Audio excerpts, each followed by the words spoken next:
কাকো নোকোৱাকৈ কাৰোবাক বুকুত কঢ়িয়াই ফুৰাৰ দৰে ভাল লগা অনুভৱ চাগে আৰু একোৱেই নাই।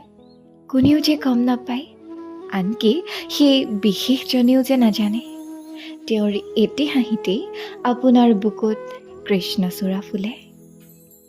তেওঁক দেখিলেই যে আপোনাৰ গোটেই দিনটো ফাগুন হৈ সৰে। ক'ৰবাত কেনেবাকৈ তেওঁৰ নামটো শুনিলেও পৃথিৱীৰ সমস্ত লাজ আহি মুখত ভিৰ কৰে। আৰু যে কেতিয়াবা তেওঁৰ চকুত চকু পৰে, মাত্ৰ এটি পল বা অনুপল, কিন্তু কেইবাদিনলৈকে মুখত হাঁহি ফুল এপাহ ফুলি থাকে। তেওঁৰ মুখত নিজৰ নামটো শুনিলে বুকুৰ মাজত ক'ৰ পৰা জানো ঢেঁকী এটাই ধান বনে। সঁচাই কাকো নোকোৱাকৈ ভাল পোৱাৰো এক সুকীয়া আমেজ আছে।